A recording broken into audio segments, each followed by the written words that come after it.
നമസ്കാരം. സറാഫിഷ്യൽ മീഡിയയുടെ മറ്റൊരു എപ്പിസോഡിലേക്ക് ഏവർക്കും സ്വാഗതം. ബഹുമാനപ്പെട്ട ഫാദർ തോമസ് ഇടയൻ, അദ്ദേഹത്തെക്കുറിച്ചാണ് ഇന്നത്തെ നമ്മുടെ ഈ എപ്പിസോഡ്. അച്ഛൻ്റെ പൗരോഹിത്യ ജീവിതത്തിൻ്റെ നാൾവഴികളിലൂടെ നമുക്കൊരു സഞ്ചാരം നടത്താം.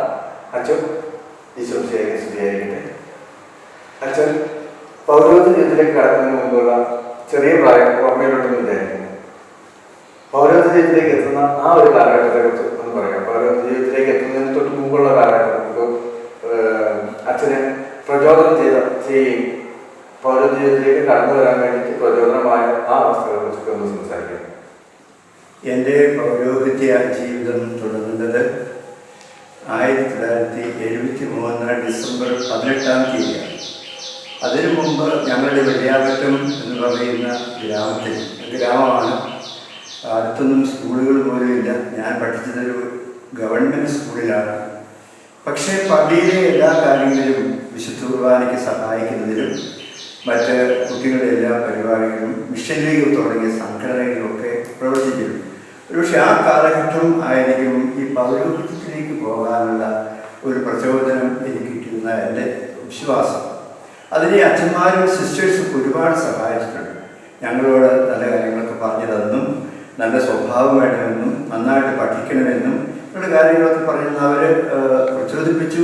ആ കാലഘട്ടങ്ങളിലൊക്കെ മിഷനോട് ഭയങ്കര ആഭിമുഖ്യമുള്ള കാലമാണ്. ഭാരതമേ നിന്റെ ലക്ഷ്യത്തിൻ്റെ സന്താനങ്ങളിൽ നിന്നുള്ള 13 ലിയോ മാർപ്പാപ്പയുടെ വാക്കുകളൊക്കെ കേട്ടും പരിചയിച്ചും വന്നപ്പോൾ ധാരാളം മിഷൻ പ്രദേശങ്ങൾ നമ്മുടെ നാട്ടിൽ തന്നെ ഭാരതത്തിലുണ്ടെന്നൊക്കെ അറിഞ്ഞപ്പോൾ ഒരു മിഷണറി ആവണമെന്നുള്ള ശക്തമായ ഒരു താല്പര്യം എൻ്റെ മനസ്സിലുണ്ടായിരുന്നു. അങ്ങനെയാണ് ഞാൻ ദിവ്യകാരുണ്യ മിഷണറി സഭയിൽ അംഗമായി ചേരാൻ സെമിനാരിൽ ചേരേണ്ടി വന്നത്. അവിടെ പഠിച്ചു. 1973 ഡിസംബർ വരെയായിരുന്നു ഞങ്ങളുടെ പഠനകാലം. പിന്നെയും തീസിസൊക്കെ പിന്നീട് പഠനമായിരുന്നു. അങ്ങനെ 73 ഡിസംബർ മാസം 18 ഞാൻ പൗരോഹിത്യത്തിലേക്ക് ഉയർത്തപ്പെട്ടത് എന്നൊക്കെ ഓർക്കുന്നു. പഠനകാലം എപ്പോഴും നമുക്കറിയാമല്ലോ. ആ കാലത്ത് പ്രത്യേകിച്ച് നടന്നും കഷ്ടപ്പെട്ടും ഒക്കെ ആ സ്കൂളിലേക്ക് പോയിക്കൊണ്ടിരുന്നു. അന്ന് വണ്ടി സൗകര്യങ്ങളൊന്നും ഇല്ലായിരുന്നു. പക്ഷേ ഇവർ തീക്ഷ്ണത, ഭാരതമേ നിന്റെ ലക്ഷ്യത്തിൻ്റെ സന്താനങ്ങളിൽ എന്നുള്ള ആ വാക്യം ഒരു വലിയ പ്രചോദനമായിട്ട് ഞാൻ ഇന്ന് ഓർക്കുന്നുണ്ട്. അപ്പോൾ അതിനെ സഹായിച്ച ഒരുപാട് ആളുകളൊക്കെ അന്നുണ്ട് ഈ ഒരു ആശയത്തിലേക്ക് വിടുക. പിന്നെ ഞാൻ MCBS സെമിനാരിയിൽ പഠിച്ചു.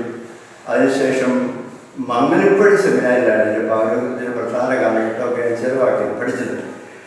അങ്ങനെ എൻ്റെ പൗരോഹിത്യത്തിന് ശേഷം ഞങ്ങളുടെ മൈനർ സെമിനാരി, നമ്മുടെ പ്രീ ഡിഗ്രി പഠിപ്പിക്കുന്ന സെക്ഷനിൽ എന്നെ അധ്യാപകനായിട്ട് എൻ്റെ അധികാരികൾ നിയോഗിച്ചു. അവിടെ ഞാൻ 2 വർഷം ഉണ്ടായിരുന്നു. അതിനുശേഷം വീണ്ടും ഉപരിപഠനം എന്നൊക്കെ പറയാൻ പറ്റില്ല, എന്നാലും സെക്യുലർ സ്റ്റഡീസിന് വേണ്ടി ഞാൻ തിരുവനന്തപുരത്ത് മഹാരാജാസ് കോളേജിൽ പോയി. അവിടെ നിന്ന് പിന്നെ ഞാൻ 1 വർഷം ഇടവകയിൽ പോയി ജോലി ചെയ്തു, ആലപ്പുഴയുള്ള. പിന്നെ ഞാൻ അവിടെ നിന്ന് വടക്കേണ്ടിയിൽ പോയി BEd മുതലായ ഡിഗ്രികളൊക്കെ അവിടെ ഞാൻ പഠിച്ചു. വീണ്ടും ഞാൻ തിരിച്ച് നാട്ടിൽ വന്നപ്പോഴാണ് ഞങ്ങളുടെ ചാത്തൻകൂട്ട് നട എന്ന് പറയുന്നൊരു ആശ്രമം, മലബാറിൻ്റെ അങ്ങേരത്തെ കോഴിക്കോട് ജില്ലയിൽ കുറ്റിയാടി എടുത്ത അവിടെ ഒരു സ്കൂളുണ്ട്. ഒരു അച്ഛൻ മാത്രമാണ്, ഗ്രാമപ്രദേശമാണ്. അങ്ങനെ അച്ഛനൊരു ചികിത്സയ്ക്ക് പോകേണ്ട ഒരു ആവശ്യം വന്നപ്പോൾ എന്നെ സുപ്പീരിയേഴ്സ് അങ്ങോട്ട് താൽക്കാലികമായിട്ട് വിട്ടത്. ആ വിദ്യാഭ്യാസ മേഖലയിൽ ഞാൻ ചെന്നുപെട്ടു. പക്ഷേ അത് തമ്പുരാൻ്റെ ഒരു ഹിതം എന്ന് എനിക്ക് തോന്നുക അവിടെ പോയത്. അല്ലെങ്കിൽ എനിക്ക് സുഖമായിട്ട് സെമിനാരിൽ കുട്ടികളെ പഠിപ്പിച്ചൊക്കെ കഴിവുകൂടാണ്. പക്ഷെ അതല്ല, 10-40 സെമിനാരി വിദ്യാർത്ഥികളെ പഠിപ്പിക്കുന്നതിൽ നിന്ന് എന്നെ ഒരു 1500 കുട്ടികൾ പഠിക്കുന്നു. അതും നാനാജാതി മതസ്ഥരായ കുട്ടികൾ പഠിക്കുന്ന വളരെ വ്യത്യസ്തമായ സംസ്കാരമുള്ള മലബാറിലേക്ക്, അവരുടെ ഭാഷയൊക്കെ പ്രത്യേകമാണ്, കുറച്ച് വ്യത്യാസങ്ങളൊക്കെ ഉണ്ട്. അവിടെ ഞാൻ പഠിപ്പിക്കാൻ പോയതൊന്നല്ല. കാര്യങ്ങൾ മറ്റേ അച്ഛൻ പകരമായിട്ട് ഒരു പകരക്കാരനായിട്ട് ഞാൻ പോയി എന്നേ ഉള്ളൂ. പക്ഷെ അവിടെ ചെന്ന് കഴിഞ്ഞപ്പോൾ തമ്പുരാന് എന്നെ കൊണ്ട് ആവശ്യമുണ്ട് എന്നൊരു തോന്നൽ. അങ്ങനെ ഞാൻ പലരോടൊക്കെ ചോദിച്ചിട്ട് അവിടെ തന്നെ എനിക്ക് പഠിപ്പിക്കാനുള്ള ക്വാളിഫിക്കേഷൻസൊക്കെ ഉള്ളത് കൊണ്ട് ഞാൻ പിന്നെ പിറ്റേ വർഷം ഔദ്യോഗികമായിട്ട് ഞാൻ സ്കൂളിൽ പഠിപ്പിക്കാൻ കയറി. പഠിപ്പിക്കുക മാത്രമല്ല, A to Z നമ്മൾ തന്നെ മാനേജ് ചെയ്യണം. ഓഫീസിൽ പോകണം, കുട്ടികളുടെ കാര്യം നോക്കണം, ഭൗതിക സൗകര്യങ്ങളൊക്കെ സംരക്ഷിക്കണം. അതിന് ഒരുപാട് കാര്യങ്ങളൊക്കെ ചെയ്യണം. തന്നെയുള്ള സൗകര്യങ്ങളൊന്നും തീരെയില്ല. ഒരു ചെറിയ വീടുണ്ട്, ഇലക്ട്രിസിറ്റി ഇതൊന്നുമില്ല. ഭക്ഷണം ഉണ്ടാക്കുന്ന പ്രായമുള്ള പേരുണ്ട്, ചെറുപ്പനായി പിടിക്കുന്ന പുള്ളി. അദ്ദേഹവും ചിലപ്പോൾ കടയിൽ നിന്ന് മേടിച്ചുകൊണ്ട് വരുന്നതോ അങ്ങനെയുള്ള ഭക്ഷണമൊക്കെ കഴിച്ച് തനിച്ച് രാത്രിയാകും, ഇരുട്ട്, കറണ്ടൊന്നുമില്ല. അങ്ങനെ ഞാൻ ഈ ചാപ്പലിൻ്റെ ഒരു മുറിയിൽ ഞാനിരിക്കും. അവിടെ നിന്ന് പ്രാർത്ഥനയോ പഠനമോ വിളക്കൊക്കെ എത്തിച്ച് വെച്ചോണ്ടിരിക്കും. അങ്ങനെ ഒരു കാലഘട്ടം എനിക്കുണ്ടായിരുന്നു.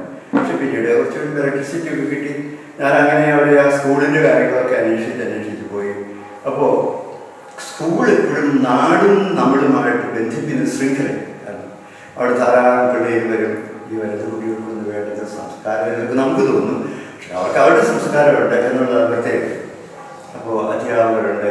2500ഓളം കുട്ടികളുള്ള ഒരു വലിയ സ്കൂൾ. അവിടെ ഞാൻ കയറി ചെന്നപ്പോൾ കണ്ട അനുഭവങ്ങളൊക്കെ വളരെ വ്യത്യാസമാണ്.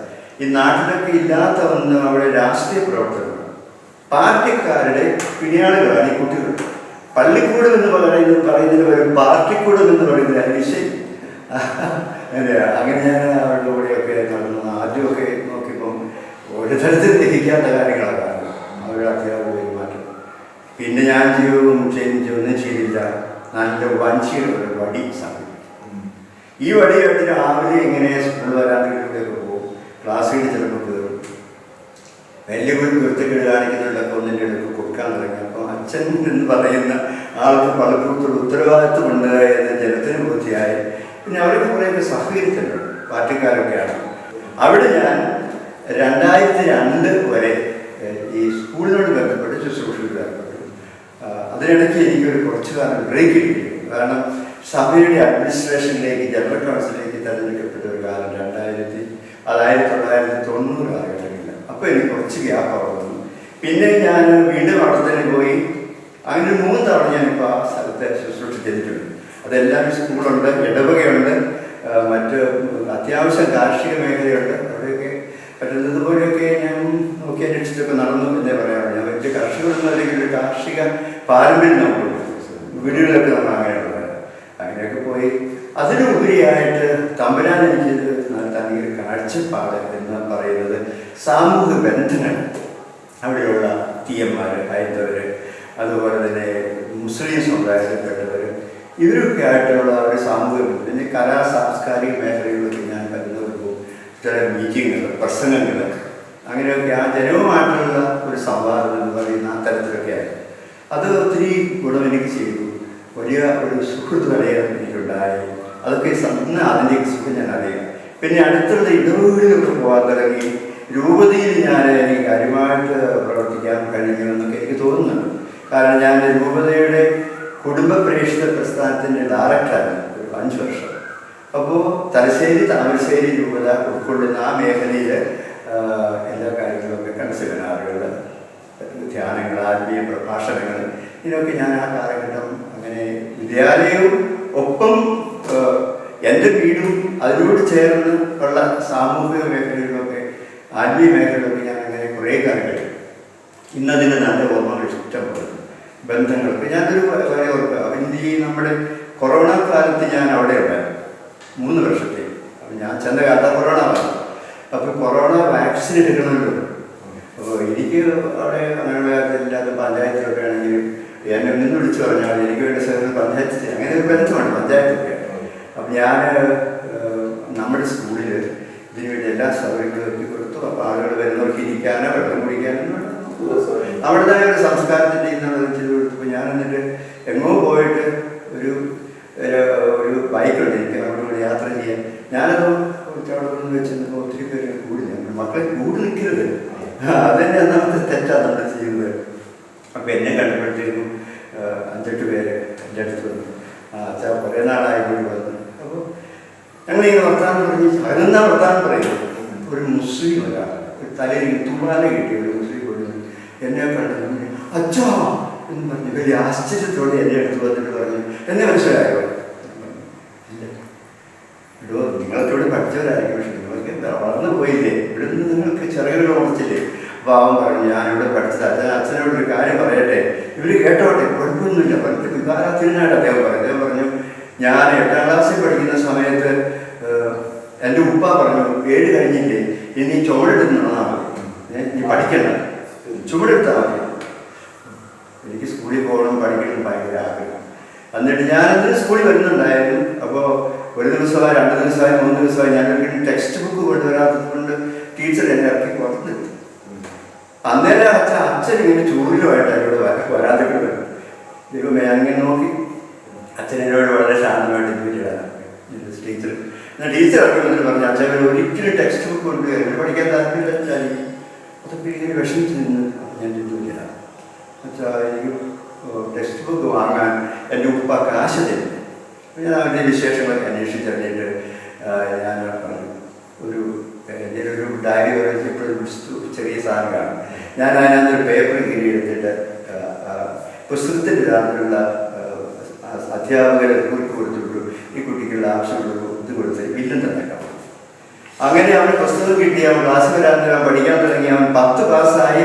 അതിനുശേഷം അവൻ ITI അങ്ങനെ എന്തോ ഒരു സാധനം 1 വർഷം കിട്ടി അവൻ കളിച്ചു പോയി. ഇന്ന് അവന് കളിക്കുന്ന നല്ല ഒന്നാമതൊരു ജോലി, നല്ല ശമ്പളമുണ്ട്. ഇവനിങ്ങനെ ഈ വിശേഷം എല്ലാവരും പറഞ്ഞ ശേഷം അവൻ്റെ പോക്കറ്റിൽ കയറ്റിട്ട് 1000 രൂപയാണ് എൻ്റെ കയ്യിലേക്ക് എടുത്തിട്ട് ഇങ്ങനെ കൈ ചുരുട്ടി പിടിച്ച് പറഞ്ഞു അച്ഛാ ഇത് പിടിച്ചു. എന്തിനാ കാശ്? ആരെങ്കിലും കുട്ടികൾ പുസ്തകമില്ലാത്തതിൻ്റെ പേരിൽ അച്ഛൻ്റെ പക്കൽ വന്നിട്ട് പഠിക്കാൻ കഴിയുന്നതെന്ന് പറഞ്ഞാൽ അവർക്ക് കൊടുത്തരും. ഇനിയും വേണം ഞാൻ കാശ് തരും അച്ഛന്. കാരണം ആരും പഠിക്കാതിരിക്കരുത്. ഓർമ്മകളാണ്. അപ്പോൾ അതൊരു സംഭവം. ഇതുപോലെ എത്ര സമയം രോഗിയെ കിടക്കുന്ന മക്കളുടെ അടുത്ത് പോകുന്നത്, മരിച്ചോടത്ത് പോകുന്നത്, കുട്ടികളുടെ വീടുകളിലൊക്കെ കയറിയിറങ്ങുന്നത്, എന്തെല്ലാം വിശേഷം എന്നൊക്കെ ചോദിച്ച് അവരുടെ വീടുകളിൽ സന്ദർശിക്കുന്നത്, അങ്ങനെയൊക്കെ എൻ്റെ രസമുള്ള കാര്യമാണ്. അപ്പോൾ കുട്ടികൾ എപ്പോഴും നമുക്കൊരു ഹരമാണ്. അവർ പുറത്ത് വെച്ച് വേണം സ്കൂളിൽ വരുന്നത്. ഭയങ്കര സ്നേഹമുണ്ട്, കയ്യിലൊക്കെ തൂങ്ങി. അപ്പോൾ അങ്ങനെയുള്ള ബന്ധങ്ങൾ തുടങ്ങിയത് മാതാപിതാക്കന്മാരുമായിട്ടുണ്ട്. അവർ പറഞ്ഞിപ്പോൾ മാതാപിതാക്കന്മാരായി. അതുകൊണ്ട് അവർ പറയുന്നത് അപ്പം അത് എൻ്റെ സ്കൂൾ ആഗ്രഹിക്കാൻ ഒരുപാട് നമ്മളെ ഇല്ലാത്തവരെ, പാവങ്ങളെ, വിഷമിക്കുന്നവരെ ഒക്കെ ചെന്ന് കണ്ടും മറ്റു വിധത്തിലൊക്കെ സഹായിച്ചതിൻ്റെ ഒരുപാട് ഓർമ്മകളുണ്ട്. ഒത്തിരി പേര് നമ്മൾ മഹാന്തരം വളർന്നു പോയിട്ടുണ്ട്, ഓരോ സ്ഥാനങ്ങളിൽ എത്തിയിട്ടുണ്ട്. ഇപ്പോഴും എൻ്റെ പഴയ കുട്ടികളൊക്കെ ഈ മലമ്പുഴയ്ക്ക്, നമ്മുടെ മലമ്പുഴയാണല്ലോ ഉള്ളത്, മലമ്പുഴയ്ക്ക് വരാൻ താല്പര്യപ്പെട്ടിരിക്കുന്നവരുണ്ട്. കുറച്ച് പേരൊക്കെ വന്നിട്ട് പോയി. അപ്പോൾ നമുക്കങ്ങനെ എൻ്റെ വിദ്യാഭ്യാസ മേഖല എനിക്ക് ശരിക്കും പ്രേക്ഷിത മേഖലയാണ്. ജോലിയല്ല, ഉദ്യോഗമല്ല, ശമ്പളമല്ല, ഇതെൻ്റെ പ്രേക്ഷിത മേഖലയാണ്. ആ ഒരു കാഴ്ചപ്പാട് നമുക്ക് ഒത്തിരി പേർക്ക് വേണമെന്നുള്ള കാരണം ഞാൻ. കാരണം അധ്യാപകരായിട്ട് ജോലി ചെയ്യുന്ന സിസ്റ്റേഴ്സ് ഉണ്ട്, അച്ഛന്മാരുണ്ട്. ഇത് പ്രേക്ഷിത തമ്പരം നമ്മളെ ചെയ്യുന്നതാണ്. ആ ഒരു കാഴ്ചപ്പാടിനെ വളരെ സ്വാധീനിച്ചു എന്ന് ഞാൻ ഓർക്കുക. അതാണ് എൻ്റെ പ്രേക്ഷിത മേഖലകളിൽ ആദ്യകാലങ്ങളിൽ ഈ ചോരയിലുള്ള കാലത്ത് ഇങ്ങനെ ചങ്ക് പൊട്ടിച്ച് ചെയ്ത ശുശ്രൂഷകൾക്ക് പുറകെ എൻ്റെ സഭയുടെ ഒരു കാഴ്ചപ്പാട്. അതാണ് എനിക്ക് പ്രധാനപ്പെട്ടത്. കാരണം കോതമ്പടി നിരത്തിവിടെ അടിയുന്നില്ലെങ്കിൽ തലയിരിക്കുന്നു, അഴിഞ്ഞ ഫലം പുറപ്പെടുവിക്കും എന്ന് പറഞ്ഞാൽ യോഹന്നാൻ സുവിശേഷം 12:24. അതെന്നെ വല്ലാതെ തൊട്ടതാണ്. അതുകൊണ്ട് ഈ പള്ളിക്കൂടത്തിലാവട്ടെ, സമൂഹത്തിലാവട്ടെ, പുറത്താവട്ടെ അഴിയുന്നുണ്ട്. അഴിഞ്ഞു കഴിയുമ്പോൾ ഒരുപാട് ഫലം നമ്മളിവിടെ അങ്ങനെയല്ല പിന്നീട് ഫലം പുറപ്പെടുവിക്കുന്നത്. അപ്പോൾ ആ ഫലം കാണുമ്പോഴും ലഭിക്കുമ്പോഴും ഉണ്ടാകുന്ന ഒരു സുഖം, ഒരു സന്തോഷം, അതൊരു വലിയ സൗഭാഗ്യമാണ്. അതാണ് ഈ ആനന്ദത്തിൻ്റെ രഹസ്യമായിട്ട് പരിശുദ്ധമാർപ്പാപ്പ ആനന്ദത്തിൻ്റെ ഒരു തുറവിട അവിടെയാണ്. അപ്പോൾ ഈ കാലഘട്ടങ്ങളിലൊക്കെ ഇങ്ങനെയൊക്കെയുള്ള ഒരുപാട് സന്തോഷങ്ങൾ എനിക്ക് ഉണ്ടായിട്ടുണ്ട്. അത് അതൊക്കെയാണ് നമ്മുടെ സ്വർഗം. ഈ ഭൂമിയിൽ തന്നെ സന്തോഷിക്കാൻ സാധിക്കുന്ന അതുകൊണ്ട് ഒരിക്കലും വിഷമങ്ങളോ കഷ്ടപ്പാടോ അധ്വാനങ്ങളോ ഒക്കെ വന്നാലും അതൊക്കെ താൽക്കാലികമാണ്.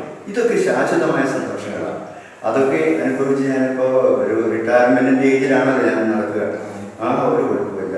പുറകോട്ട് നോക്കുമ്പോൾ ആരെങ്കിലും എന്നെ എൻ്റെ പഴയ പ്രേക്ഷിത മേഖലകൾക്ക് എന്നെ ഫോൺ വിളിക്കാം.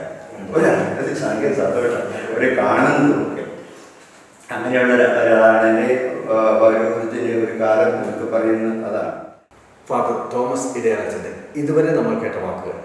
നമ്മുടെ പ്രവൃത്തിയുടെ ഫലം പിന്നാലെ നമുക്ക് ദർശിക്കാൻ സാധിക്കും എന്ന പ്രത്യാശയാണ്. ആ പ്രത്യാശകളിൽ അച്ഛൻ്റെ കൂടുതൽ വിശേഷങ്ങളുമായി നമുക്ക് വീണ്ടും കാണാം. നന്ദി, നമസ്കാരം.